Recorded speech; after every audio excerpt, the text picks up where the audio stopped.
जय श्री कृष्ण भक्तों में स्वाति डिवोशनल गाइडेंस चैनल में आप सबका अभिनंदन करती हूँ।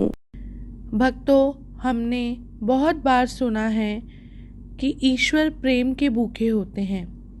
तो आइए जानते हैं क्या ईश्वर सच में प्रेम के भूखे होते हैं। तो आइए शुरू करते हैं। ये मैं आपको एक सच्ची घटना सुनाने जा रही हूँ जो बरसाने की राधा रानी की है। तो आइए शुरू करते हैं। जय श्री राधे।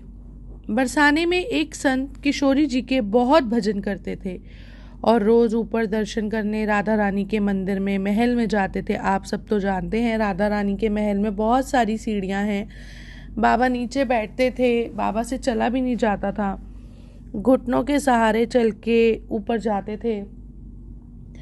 रोज मैया के दर्शन करते थे, वापस आ जाते थे।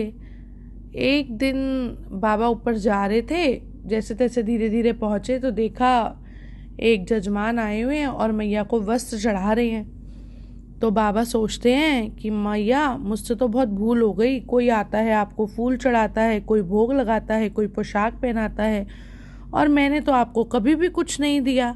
अरे मैं ये कैसा भक्त हूँ। वो थोड़ा सा मन उदास करके नीचे आ जाते हैं। तो उन महात्मा जी का मन काफ़ी उदास हो जाता है। फिर वो निश्चय करते हैं कि मैं अपने हाथों से बनाकर राधा रानी को सुंदर सी पोशाक पहनाऊंगा। ये सोचकर उसी दिन वो महात्मा जी तैयारी में लग जाते हैं और बहुत प्यारी सुंदर सी पोशाक बनाते हैं। मेहनत करते हैं, सुई धागा लेते हैं, बाज़ार जाते हैं, कपड़ा लेकर आते हैं, अपने हाथों से उस पर गोटा लगाते हैं, उसको बहुत सुंदर बना देते हैं।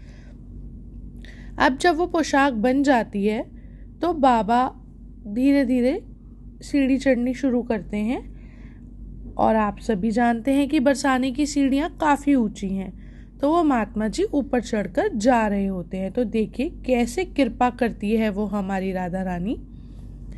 आधी सीढ़ियों तक पहुंचते होंगे महात्मा जी, तभी बरसाने की एक छोटी सी लड़की उस महात्मा जी को बोलती है कि बाबा ये कहाँ ले जा रहे हो, आपके हाथ में क्या है। वो महात्मा जी बोले, लाली ये तो मैं किशोरी जी के लिए पोशाक बना के उनको पहनाने के लिए ले जा रहे हूँ।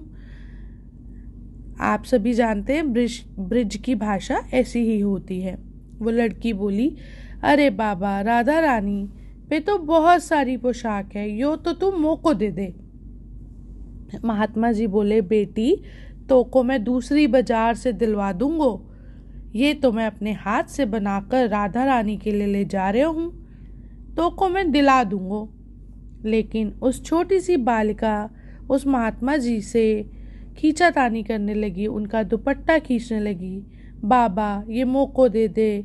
संत भी जिद पे अड़ गए, बोले दूसरी दिलवाऊंगा तो को, ये तो मैं राधा रानी को ही पहनाऊंगा। लेकिन वो बच्ची बहुत तेज थी, संत के हाथों से पोशाक छुड़ा के भाग गई। अब महात्मा जी बहुत दुखी हुए। बूढ़े महात्मा जी, अब मैं कहाँ ढूंढूं मोको, तो वो राधा रानी को पहनानी थी। वह सीढ़ियों पर बैठकर रोने लगे। जब कई संत मंदिर से निकले तो पूछा, बाबा क्यों रो रहे हो, क्या हुआ।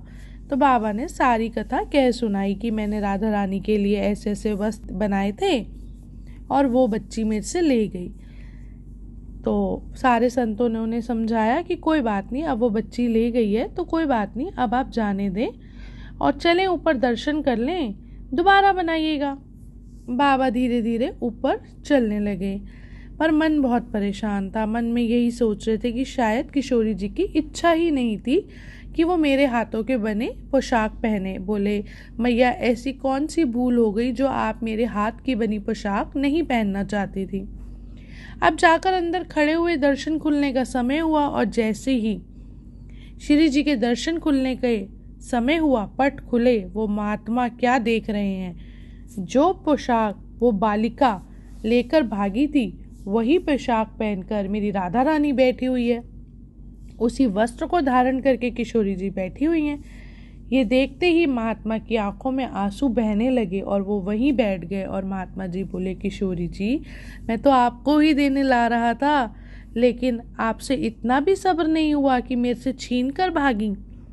तो किशोरी जी ने बाबा से कहा केवल वस्त्र नहीं, ये केवल पोशाक नहीं, ये मेरे और तेरे प्रेम में का छुपा हुआ प्रतीक है। ये मेरो तेरो प्रेम छुपो भय है, और प्रेम को पाने के लिए तो दौड़ना ही पड़ता है, भागना ही पड़ता है बाबा। यहाँ पे तो तेरा प्रेम था जिसके लिए मैं इंतज़ार भी नहीं कर पाई, मुझे खुद चल के तेरे पास आना पड़ा। ऐसी है हमारी राधा रानी।